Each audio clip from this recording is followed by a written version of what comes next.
You are tuned to Anywhere the Needle Drops.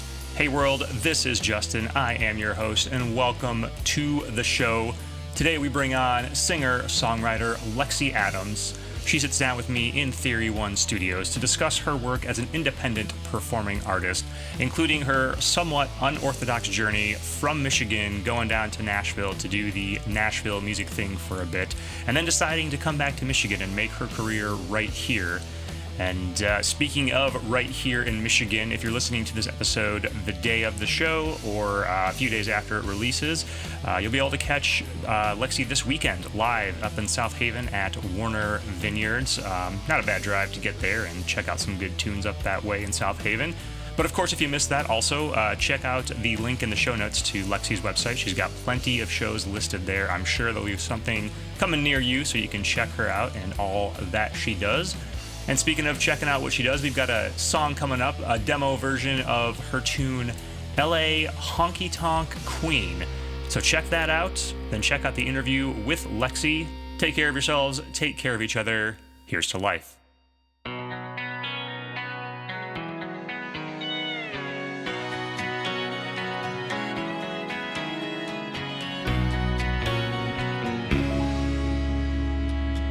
She had her hands full, baby on her hip, suitcase weighted with dreams. They say Nashville's as tough as it seems, but can nothing stop a honky-tonk queen. Every night on the mic, days on the job, waiting tables, mixing dreams, wondering if she's the next Dolly or June, or just a diamond dozen girl in the room. She's a queen, a honky-tonk queen, can do anything, a honky-tonk queen. She quit making drinks back in '68, #1 on the charts, filled the stadiums and stole every yard. She was royalty right from the start. She's a queen,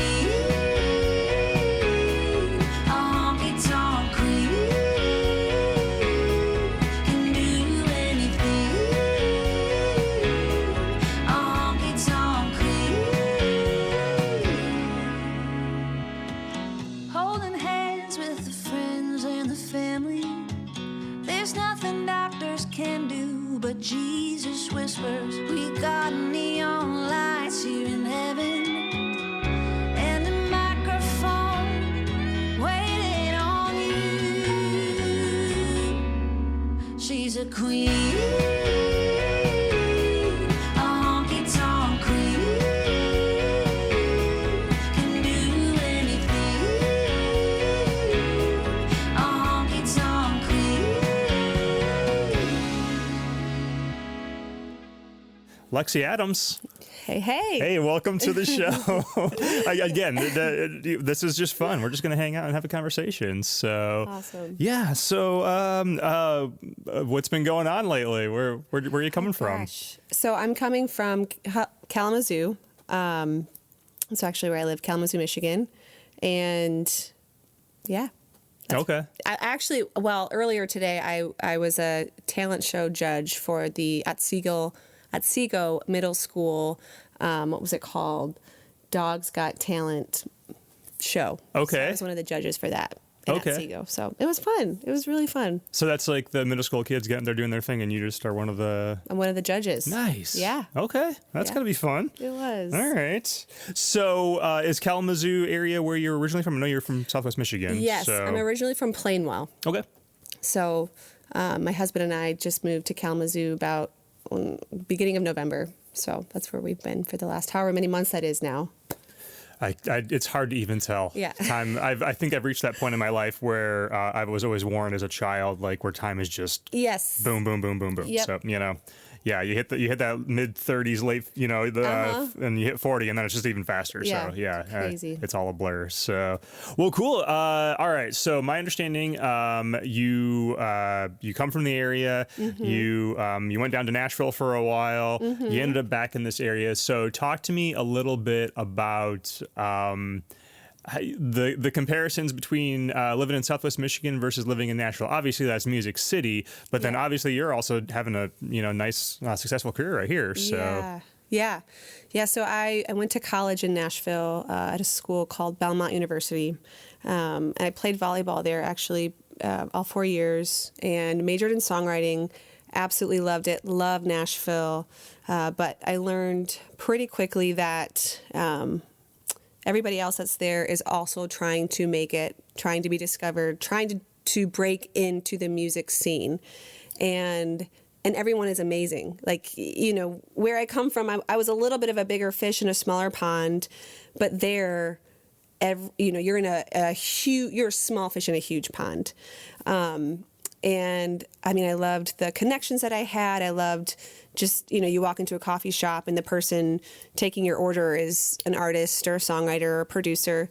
Loved that. But as far as making money playing music, unless you're, a Broadway artist, performer, you're probably not going to be like able to live in Nashville, playing music full time, or unless you're, a touring artist or a producer, like a well-known established producer. So learned that pretty quickly on. Living in Nashville, ended up working a bunch of dead-end jobs, living paycheck to paycheck. I wrote a song about that called "Living the Dream," and I ended up actually, long story short, ended up getting really sick. I was cleaning houses at the time, got really sick, and like my body, I broke out in. They still don't know exactly what it was, but it was these red bumps, itchy bumps from my chest down, covering my whole body. Oh, man. Bottoms of my feet, palms of my hands, and it was scary. It was miserable, and I remember. Like I couldn't even, the only thing I could wear was a blanket because it was too painful to wear any clothes. And I remember laying on the couch at the house I rented in Nashville, and I remember thinking like, God, is this what my life has come to? Like, is this it? And my mom was begging me to come home just so she could take care of me because she was worried about me. I mean, it was one of those truly where I'm like, is this how I go? Sure, yeah. And you never want to go to the doctor and have them look at you and be like, yeah, that's interesting. I don't know. Yeah. That's the worst thing. It is the worst thing. And that's exactly what they did. They were like, yeah, we're not sure. I actually went to a what do you call it? Like an urgent care. And the doctor that saw me, she said, yeah, it looks like you have, or this is an allergic reaction. And so she put me on steroids. Well, it just progressively got worse. And a lady that I cleaned houses with, she swore by this, what do you call it? More of a Eastern approach to healing. Like a holistic doctor. Yeah. And I saw him, and he did all these like little testings on my thumb and gave me like 5 different trinkets to drop under my tongue. And that actually did start the healing process. So thank God for him. But even that, he said it was some kind of virus that had basically just manifested externally on my skin. So just still so weird. But well, and you wonder in those moments, is that something? It's one of those things where like that thing may have been in you forever, and then it was stress that was like, oh, I'm coming out now. Yes, yeah. I think that's what it was. And two, I was at that point in my life, I was working so much just to make ends meet. I was like, I really was working my life away. I was cleaning houses, scrubbing floors, and I remember I'd come home from cleaning like 3 houses or Airbnbs, and I'd be like, I would sit on the couch too, and I'd be like, I'm so exhausted. Like I wouldn't even have energy to write or to do these things that I wanted to be doing in Nashville. And I did do a few things. Like I would do writers' rounds, and I would do some co-writing, and not to say I didn't do anything with music. I was involved with my church, and I was doing some worship, music with them. But any like gigging during that time? Are you working these cleaning jobs and then gigging at night, or no, not even that. It was just, I mean, my life really when I was in Nashville was very much, I was working to survive. Like I was working to pay the bills. And like I said, I was doing a few writers rounds, and I would often do, I would host house shows because I knew other artists that were kind of in the same shoes as I was, where we're trying to get ourselves out there, but how do we do this when we're trying to also work? I mean, at one point I was working 80 hours every week.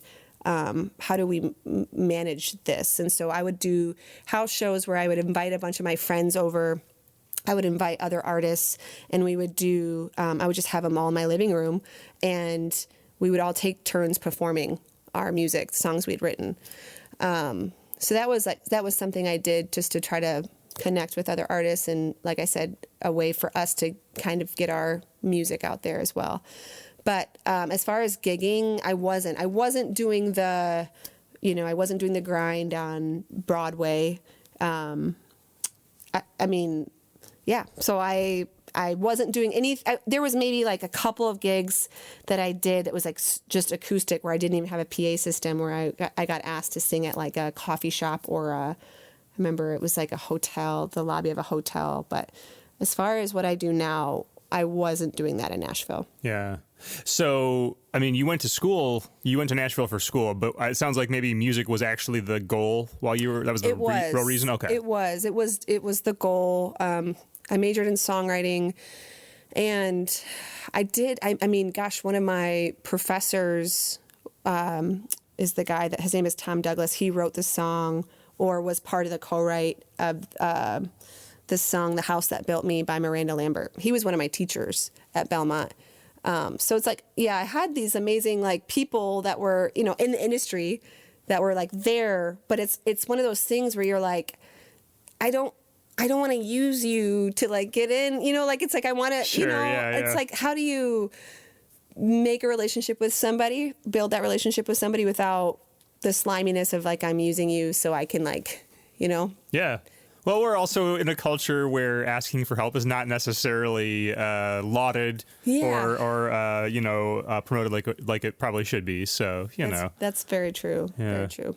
Okay, so before we go any further, let's go back. So before you go to Nashville, little Lexi, growing up in Southwest Michigan, what led you to music? I mean, was it something you were always into? Did your parents play? Yeah. What's going on around you? Yeah, so my mom sang in church, and my mom has a beautiful voice.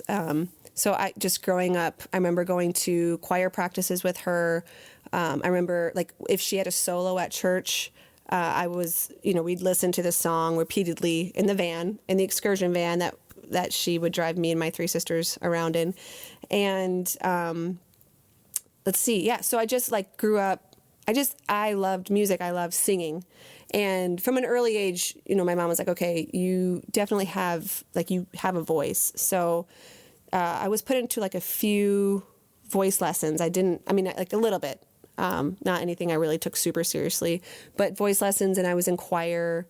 And then like once I got to high school, I was in concert choir, which is like the choir you have to try out, Sure, yeah. for.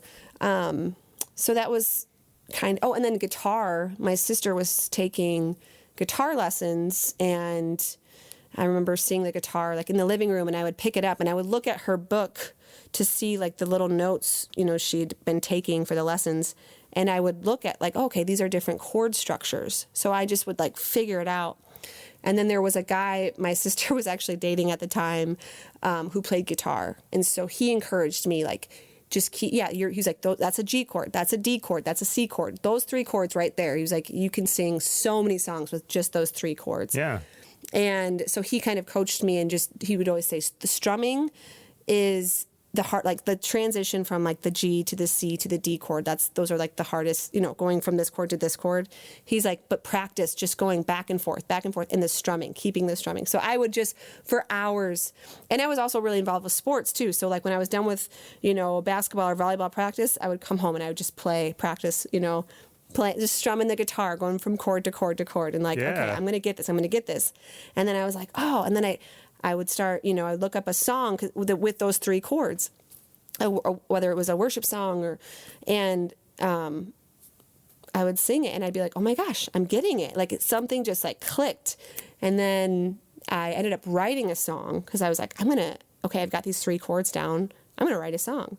And so I was in 8th grade and I actually wrote a song for my great grandpa who had passed away that year and sang it for the 8th grade talent show. Nice. Yeah. So it's like my earliest memory of like, here I am presenting myself as, as this singer-songwriter. Now, are you already thinking at that age of like music as career or music as something as a big part of your future? Yeah. I mean, I definitely, I remember even as a little girl, when people would ask, what do you want to be when you grow up? I would say I want to be a famous singer. So that definitely was like a dream of my heart. Yeah. But it was also like, and I used to watch, oh my gosh, CMT, country music television. I would spend hours just watching the music videos and just like, one day I'm going to be the next Faith Hill, or, at the time it was Dixie Chicks. Who else? Sarah Evans, some of my favorite, Trisha Yearwood, like all these country artists that I just adored. And, so I definitely that was my dream, but it was kind of like, is it possible? And my mom, she very much believed in me as far as she could do something in the music industry. How or what that is exactly, I don't know. But that's when she would ask other people, like, okay, my daughter is gifted in athletics and also with this music thing. And people would be like, oh, you got to check out Belmont. You got to check out Belmont. So Belmont's a music school, and that's kind of how I got connected with that. But yes. Yeah. That's awesome that they were encouraging of that, because that could be one of those moments where your parents are like, listen, singing's cool and all, and you're pretty good, but you should probably, I don't know, have you ever heard of accounting? Yeah, right. Something that's like going to, for sure be a good career path, a good career journey. You're going to make X amount. Yeah, for sure. I know. I'm really grateful that both of my parents were supportive in that. Yeah. That's awesome. Okay. So you go to Nashville and you have this crazy experience. Is that the moment where you're like, all right, I'm going back home? Yes. Well, I was actually there for almost a decade. Oh, wow. Okay. So I definitely, I had moments where I knew, I was on the right path as far as, okay, I am supposed to be doing this. Like it wasn't that I completely gave up. There was just times where I felt really hopeless. Like, because, you're surrounded by these incredible artists and songwriters and musicians and producers. And you're like, where do I fit in? And I think really like I'm learning, and I started learning then, was it's really just about being persistent. Like, don't give up. Like, don't give up even when you're surrounded by people who are better than you. That's okay. That doesn't make you a failure. But while I was there, the church I attended, like I said, I was doing some worship stuff with them. And there was a guy who also went to Belmont that I went to church with, who was on the worship team. And he ended up getting, he ended up getting an opportunity to go on tour with a Christian artist named Matt Maher. And eventually, so I graduated from Belmont. I'm trying to think the timeline. I think a year or two after I graduated, he reached out to me and he said, hey, Matt is currently looking for a female background singer and rhythm guitar player. And he's like, I thought about you. I think he'd be great. And I was like, at that point, hadn't really even played gigs. Yeah. Like I said, did the writers round thing, have done the house shows and like have gotten together with friends and played and jam and that kind of thing. But as far as like, wait, now I'm about to go potentially like on tour with this guy, like what? So he was like, it's going to be fine. He's like, you have to take a video of the audition was, I had to take a video of myself singing, I think it was 5 of his songs and then submit the video. And then, so apparently there was a bunch of artists, whatever, singers that did that. And then I made the cut. So I was part of the top 3. Nice. And so because of that, I then went on an actual leg of the tour. So I'm on a tour bus with Matt Maher's band and with his road crew. So I went from like I said, not having ever played a gig to like, oh my gosh, I'm on a tour bus sleeping in a bunk and like surrounded by, I was so nervous, but it was such an amazing experience. Which by the way, I didn't make it, or actually none of the girls that auditioned ended up making it, because the girl that auditioned, or sorry, the original girl that was going to step down, she decided after all she wanted the job back. So he went through 3 different female singers and rhythm guitar players, and then none of us ended up making it. So. But the experience was amazing. I mean, we went, so we hopped on the bus. It was like a Tuesday night, and then, or maybe it was I think it was a Tuesday or Wednesday night in a Walmart parking lot, this big tour bus. And then all the guys, because it's mostly guys, are hanging out in the, what do you call, like the living room of the tour bus. And there's me just like, this is amazing, and I'm so scared at the same time. And, I sleep in the bunk that night. I actually didn't really sleep at all that whole night, but then the next day, so you're, the whole night you're driving to the city. And I think that first night we went to somewhere from Nashville, somewhere in Ohio. And so we, wake up in this city, and then the whole day you're just kind of hanging out with the band, or, maybe you go to a coffee shop or whatever, but you're hanging out until the performance. So that's what we did. And then we went to Ohio, from Ohio to somewhere in New York, and then New York to, I want to say, Massachusetts or something. That's like the leg of the tour that I went on with the guys. Yeah. Well, even though that didn't, pay off in that actual gig, that got you into that room. That got you into that space. Yes. You got to see it up front and close and for real, and the goods and the bads. You get to meet people and network. I mean, that's a lot of, in this world, that's a lot of kind of how you do things, really. That's it right there. It's they say it's not what you know, it's who you know. Definitely, yeah. So true. Yeah. Well, and I was talking to an artist, Andy Sado, the other day, he's coming to play the Acorn in a couple of weeks.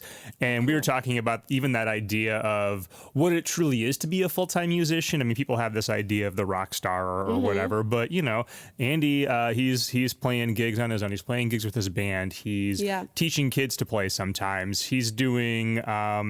here we're talking about, getting like, your sync licensing and getting in there with, getting your music onto shows or whatever, all that kind of, like, there's all these realms which, being a full-time professional musician encompass that go well beyond just being out there playing shows. Yes, there's so much more behind the scenes that people aren't seeing or realize, it's a full-time job. Definitely, yeah. It really is. Oh, yeah, and the booking and... the booking, the promoting, the practicing, I'm trying to think what else. Yeah, just the networking, the recording, and then the promoting your record, and Well, we mentioned Abby earlier. I've spent most of last year with Abby Thomas shooting a doc on her life, essentially, and seeing all of those little pieces of that world that go beyond. It's not just practicing and writing. It's like all of that stuff. It's so much work. It really is. That's why people have record labels,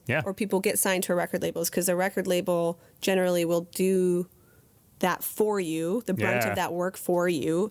But obviously, being an independent artist, I mean, just booking alone, that's like putting together a 3D puzzle. Yeah. By the time you're figuring out the logistics of timing and location and who's available when and all this other stuff. It's crazy. Yes. Yeah. And then last night I spent about 3 hours on my website just updating my schedule on my website so people could see where I'm going to be this summer. And it just... it takes a lot I does. Yeah, that's why we have a saying on the show. It's give musicians your money. So, support independent music. Yes, so. I love it. All right. So we're still in Nashville at that point, though. So what's the point where you're like, okay, it's time to go back to Michigan? So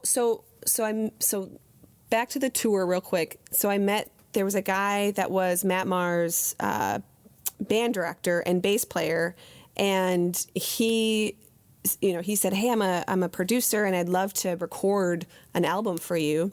And so that was kind of like my moment where I was like, okay, wait, this is, all of these things are starting to kind of line up, and this feels really right. This guy's, he knows his stuff. He's really good. So I ended up recording an album with him, or my EP, my Lightning EP. Yeah. And that was amazing. First time I'd really been in like a real studio, working with studio musicians and working with like a real producer. And I do that, which is a whole, process. Recording is a whole process, being in the studio and like looking at each song and like kind of rewriting the song based on, and that's, what a good producer will be like, all right, these are the parts of the song that really shine, and these are the parts that could use a little bit more work. So we're going to bring out, let's see how we can make the whole song shine, or whatever. So yeah, just doing that, and then working with the studio musicians, and so eventually recorded Lightning, and had Lightning finally out. It had finally been mixed, mastered, and I remember I was in Nashville, and I was like, he's like, okay, so now, like, figure out how you're going to promote it. And I'm like, whoa, like, we just spent a lot of money on like recording. Now I got to spend a lot of money on promoting, like, hold the phone. Okay. So I remember at that point, and of course everybody else had all their little bits and pieces of like what I should do and how I should release it. And I remember I felt so overwhelmed with everything I was supposed to do and how expensive it was going to be that I kind of honestly sat on the record for a really long time. Which is sad, but at the same time, like, as I look back, I'm like, with everything that everyone was telling me I needed to do to release it, it's like, no wonder I felt so overwhelmed. Sure. So I kind of just was sitting on the record, and I'm, still working all these dead-end jobs in Nashville. I get really sick. So back to that's when I got really sick, and my mom was begging me to come home. And I was very resistant to that, because I'm like, no, like, I'm not, like, I'm a grown woman. Like, you don't need to take care of me. Like, I'll figure it out. Like, I'm a strong, independent woman. But it was really scary. And I remember at one point she said, Lex, if you come home, you can live in Nanny and Papa's lake house while they're in Florida. So you'll still have a place to yourself. And she's like, financially, we'll help you out right now as you're just trying to get back on your feet. And I remember thinking, like, that actually sounds really nice, because it's not like I'm like leaving Nashville for good. But I was like, I'll think about it, And then I remembered I actually had a dream where I was living in the lake house. So it just kind of like was like all these things were lined up. So I was like, okay, I think I'll move forward with that. So I come back home and come back to Michigan. And it was like right away, I started getting involved in, open mics in the area. Yeah. So I was playing a bunch of open mics. So it was like, all right, if I'm not going to be working right now, I'm at least going to be putting all of my time and energy and effort into music. And the other thing was like, I wanted to have time to figure out how I could release my Lightning EP. But in the meantime, I was playing open mics almost every night, connecting with other artists. And then, there was a church that had also reached out and said, hey, we'd love for you, if you're interested, to lead worship. It was in Kalamazoo. And so with that, and then playing open mics, and then I started, like, I remember I had this opportunity like a month later to play my very own gig, like an actual gig. And I remember, like, it was like all of a sudden I was starting to make money playing music, which was a foreign concept to me, because I got in Nashville. It's like, you are lucky if you just have an opportunity to play. Sure, yeah. Like, it's like, be thankful you have a moment of exposure rather than like, don't think you're going to get paid for this. Because, sure. Join the, get in line for all the other people who are trying to have this moment. So, I remember thinking, like, okay, I'm actually making money playing music. This is really nice. And then it was like through the open mics, I was able to start booking shows. And that, it's still like kind of new territory for me, but I'm noticing that I'm making decent money, and I'm like, I'm making more money playing these shows than like all of my other odd jobs I was working in Nashville. This is so interesting. And so that's kind of came back to Michigan and how I started playing. Yeah, I think that's something special about sort of the local scene. This you're in Kalamazoo. My focus is generally kind of more Benton Harbor to Goshen to South Bend, that thing, but stretching out toward Kalamazoo. We've got some folks from there too. But the whole like Michigan Midwest thing, there's something special about it because you mentioned Nashville being sort of like a small fish, big pond. I don't even think it's about it being whatever size fish you are. I think it's just being there's so many fish just getting heard. We're here, it's there's a little more space to breathe, a little more, room to get your stuff out there. Yes. And it does seem like that we have such a great, rich music community that really uplifts, I can't tell you, I mean, I've talked to Accidentals and Lindsay Lou and, just a bunch of the Michigan cohort or the cohort from this neck of the woods. And largely one of the things is like making those connections with the other musicians and that shared uplift that you get from that. Both, I mean, practically and just, I think, spiritually and emotionally, Totally. Yeah. Yeah, there is hey, we're all in this together. Like Abby Thomas. Yeah. She, when was it, like a year and a half ago, she started this little group with me and then one other artist actually from Illinois, where every week we meet through Skype and just talk about, we're 3 female artists and we're all like in the Midwest, and we would just once a week connect on like, what it's like doing what we do, or if we had, maybe a weird instance at a gig and we're like, how do you handle this? Or, just encourage one another. And I'm like, I love that. Yeah.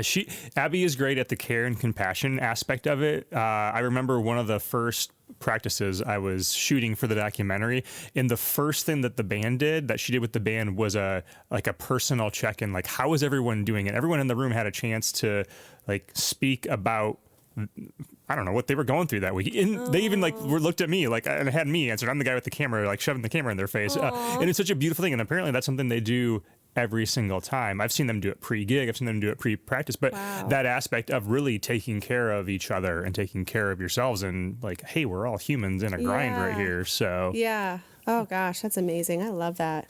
All right, so you're in Michigan and you're doing the thing. I'm doing the thing. I'm a full-time artist. Like I'm living the dream. I'm making money playing music. It's so funny because my husband and I were just in Nashville a couple weeks ago, actually recording an album, and one of the things that I was able to say, to my friends and to people was like, oh, my job is music. Yeah. Where there, it's like you've got like, again, all these artists and they're, a server or, there's nothing wrong with it, but it's tough to be doing music and making a living in Nashville. Whereas like here, you can do that. It's possible. And not to say that it's not possible in Nashville. It is, but it's just hard. It's really hard. Yeah, it is. And also I think, there's a big group of people in this region who several of whom have gone off to other places and kind of followed the sort of the big shiny thing in the distance. Mm-hmm. And then a lot of them who have come back here from that or just ended up staying and saying, hey, let's just build that here. Yeah. Like, let's just do our own version of that. And I've seen so many cool things come out of it. And we have, right here with what happens across the border in South Bend and all that, we've got such a rich music and art scene. There's never a night where I don't have something to do. It's so cool. Yeah. And so you can do it anywhere. You can do it anywhere. You don't have, those are paths going to the Nashvilles and the Austins.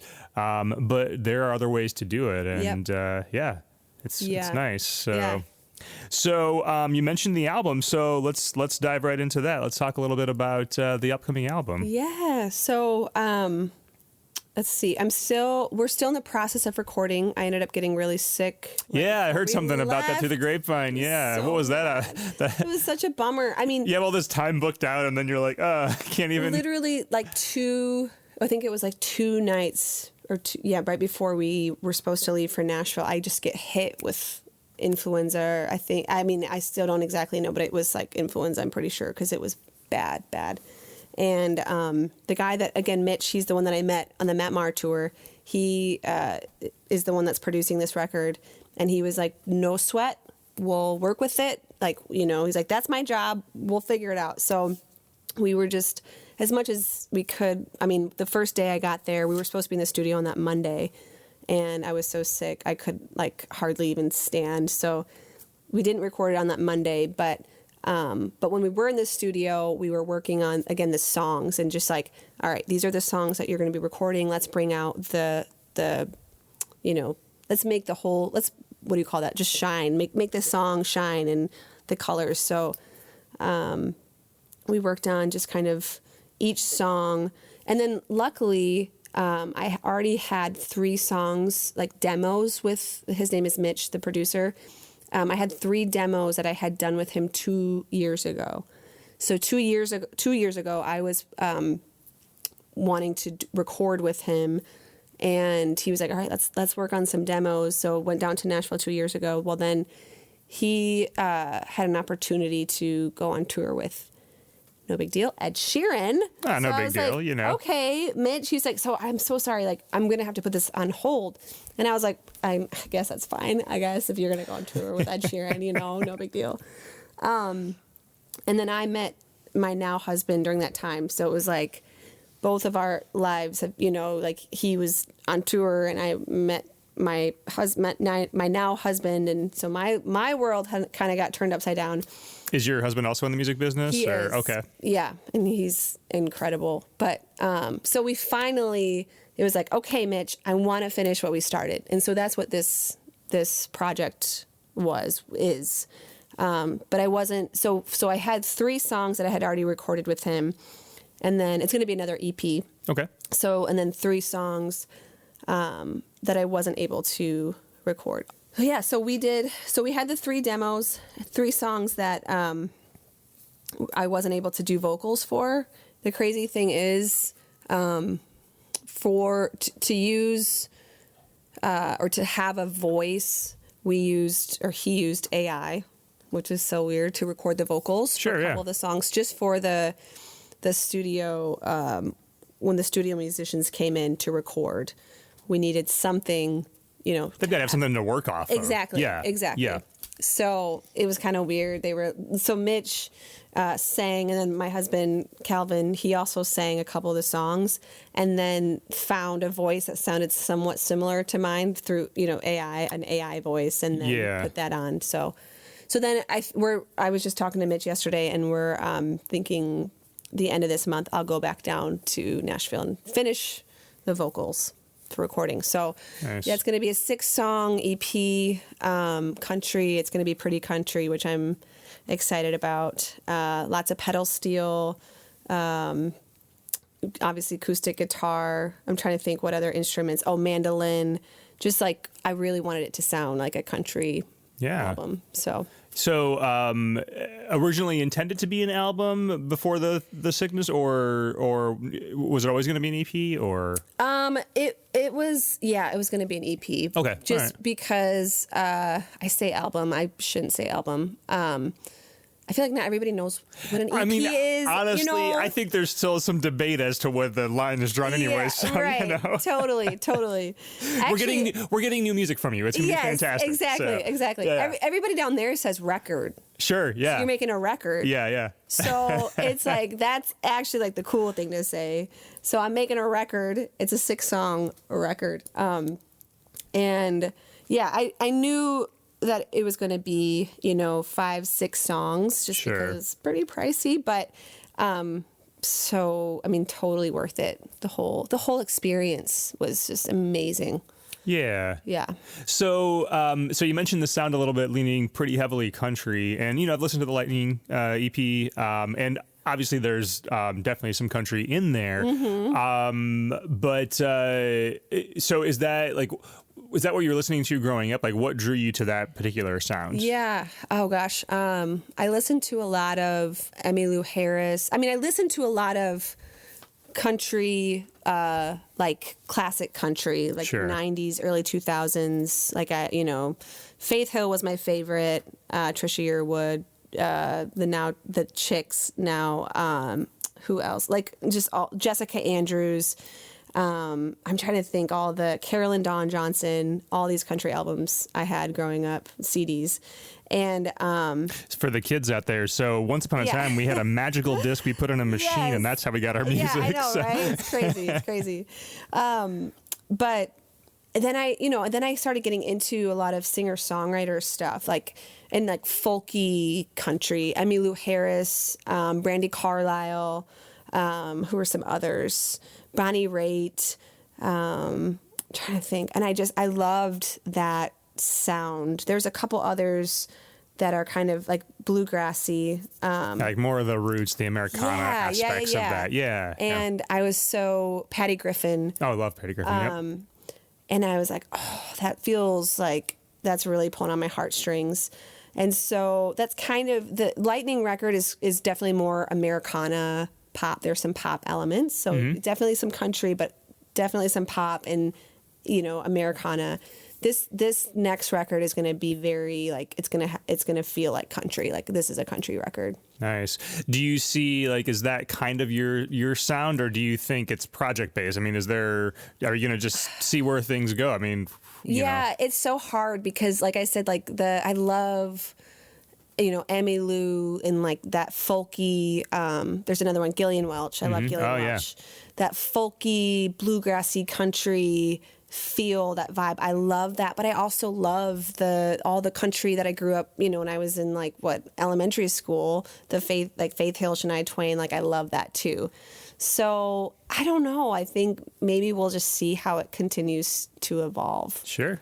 But it definitely feels like, it feels really good to be like, I am making a country record. Yeah. Like it feels like, that's been the dream of my heart ever since I was a little girl. And it's like, I feel like I'm honoring that. Excellent. Yeah. So it's it feels really sweet in that way too. Yeah. And, there's nothing wrong with seeing where the road takes you. I mean, I know a lot of people push back on it, but I personally, as a music fan, I love it when my artists experiment, when they do something a little bit different. And even if it doesn't work, it's like, oh, you tried something. Yeah, at least you tried it. Yeah. Exactly. Yeah. It's and if it's true for you and it's true to you, then that's what matters. Yeah. And this is true. This country music sound feel, it is true to me. So definitely.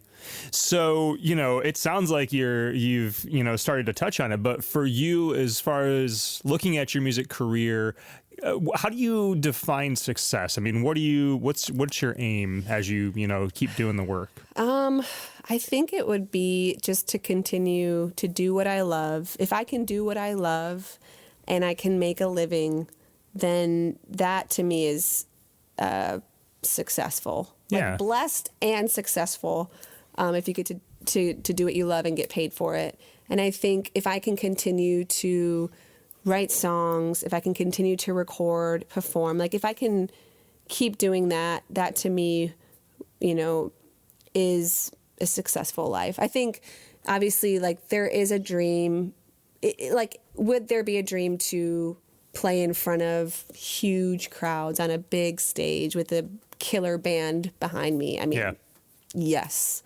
No doubt about it. I'm okay, that would be the dream. But I think I do feel content in knowing that I am, not to say I'm not going to keep pushing for that. Yeah. I will. I want to. Oh, and there's plenty of time and space for that. Yes. So, yeah. So I definitely like I said, I will keep pursuing or pushing for that. But I think if I can do what I love and, get paid for it and then inspire other people along the way, that to me is success. Yeah. My friend Dylan recently coined this phrase. I've been through some dark times in my life the last couple of years, and he's got some other type of struggles in his world, and we were sort of lamenting life a little bit one day, but he also is always someone that's had this very, I don't know if it's a positive mindset, but just He doesn't let things like drag him down so much. He does his suffering, but he said this thing to me that day that I'm like, I've got posted all over my house now, and it's, we get to do this. And that when you mention, you know, the fact that you can make music for a living and are doing the things you do, like remembering that as much as you have other dreams to aspire to and can keep working toward, and we always need goals to stretch for, absolutely. but like, remember in the morning, you get to do this. Like, that's the coolest thing, right? Yeah, that's so good. It's so like, that's so humble. Yeah, you know? exactly. Yeah. Yeah.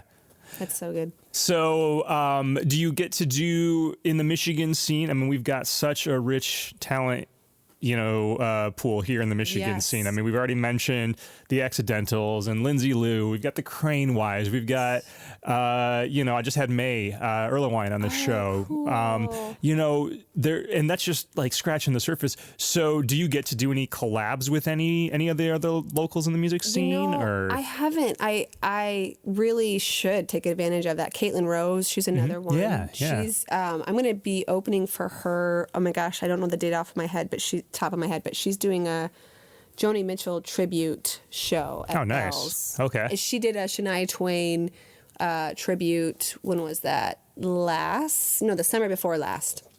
And I opened for her then, and so I'm going to be opening for her again. And I will have to come up to that. I know. I love Bells, and that's you would love Caitlin. Yeah, she's amazing. But no, I don't.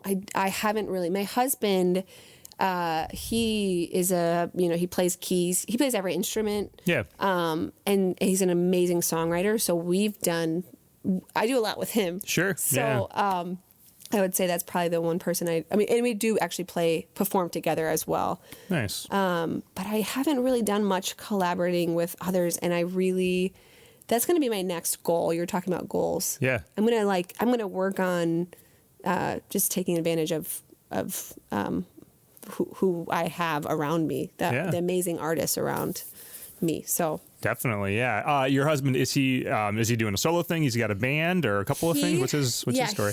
He's solo, but he's just his dad plays cajon with him, and then a friend of his plays bass. So he's just recently kind of done more of a band kind of thing. Sure. So, and they're really good. I mean, really, really good. And then when he and I play together, people are like, "What's your band name?" And I'm like, we gotta get a band name. Yeah, you do. Yeah, I don't really have a band name, but because I play acoustic guitar, rhythm. He plays everything, but he'll play keys.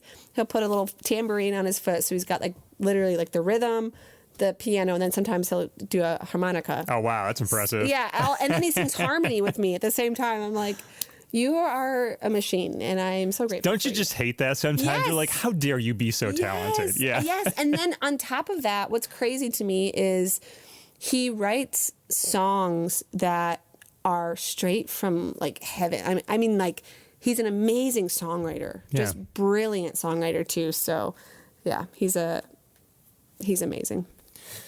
So the EP, do we have, obviously you've got to go back down and get those vocals in there. Do we have a potential release date on this? Or? No, I still have to figure out, probably it's going to be, I don't know. I don't even want to say a date because I still have to get the, it's still got to be mixed. We still have to confirm the date when I'm going to go down there to do the vocals.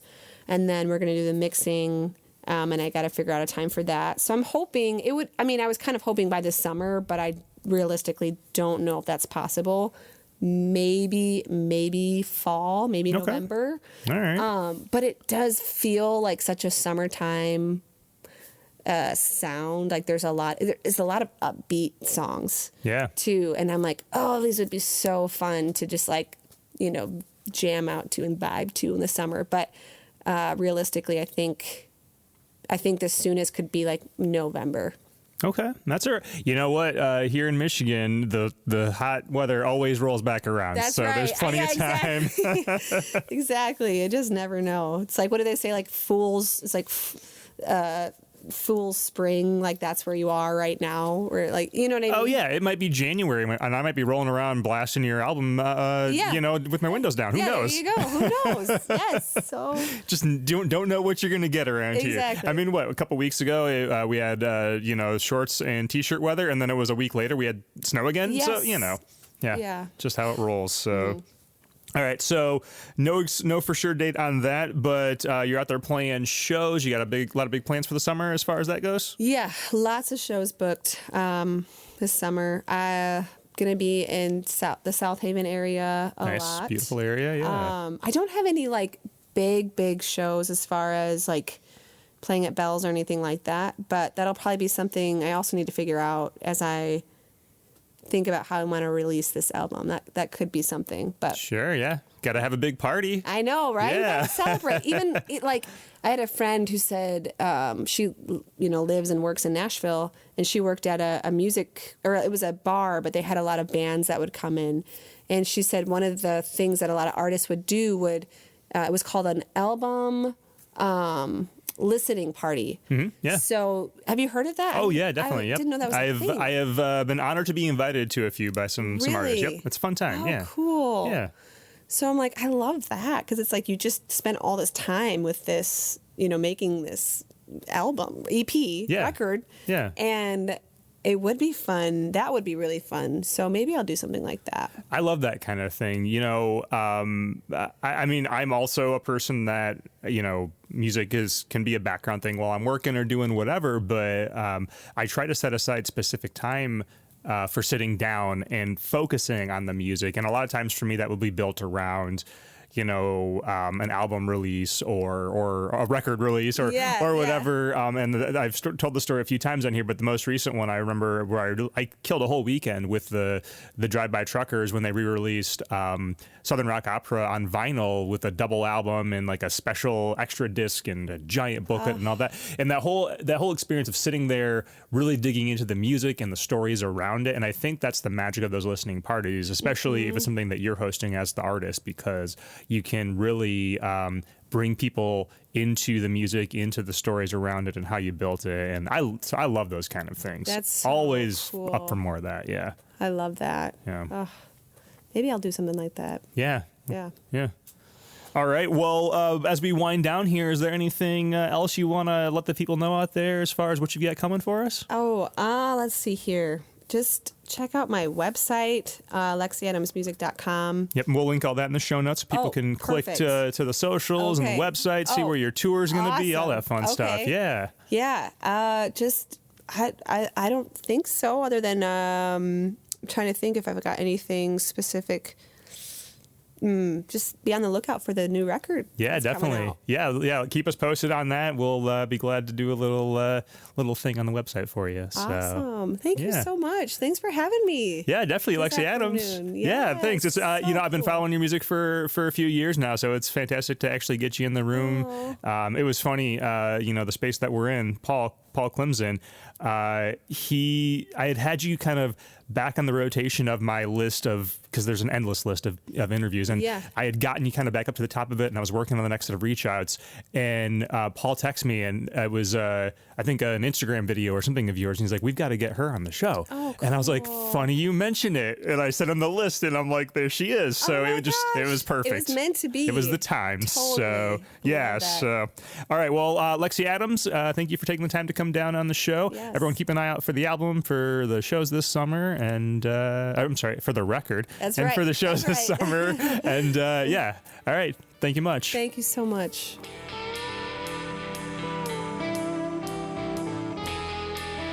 You've been listening to Anywhere the Needle Drops from Red Chuck Productions.